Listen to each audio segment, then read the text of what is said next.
Kapatid ni dating Presidential Economic Advisor Michael Yang na naharap sa iba't ibang mga reklamo at iniuugnay sa Pogo na aresto ng Bureau of Immigration at PAOK si Vel Custodio sa sentro ng balita.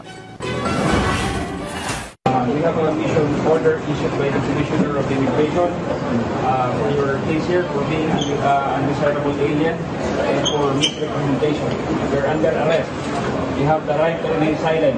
Inaresto ng Bureau of Immigration ang nakatatandang kapatid ni 2018 Presidential Economic Advisor Michael Yang na si Yang Jianxin sa Ninoy Aquino International Airport bandang alas 8:30 kagabi. Inabangan ng Intelligence Division ng BI, Fugitive Search Unit at Presidential Anti-Organized Crime Commission si Yang sa Terminal 3 ng NAIA na sakay ng Cebu Pacific Flight mula Cagayan de Oro. Nag-issue ng mission order ang immigration para arestuhin si Yang dahil sa pagiging undesirable alien at misrepresentation. Ito ay matapos siyang magpanggap na Pilipino gamit ang pangalang Antonio Lim o Tony Lim.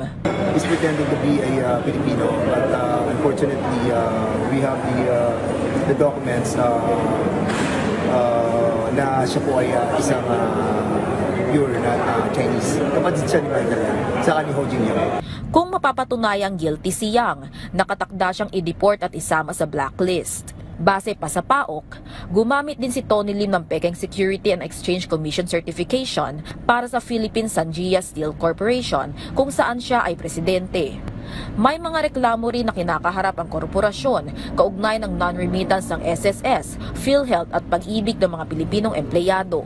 Sasampahan din siya ng mga kasong paglabag sa Social Security Act at Universal Healthcare Act.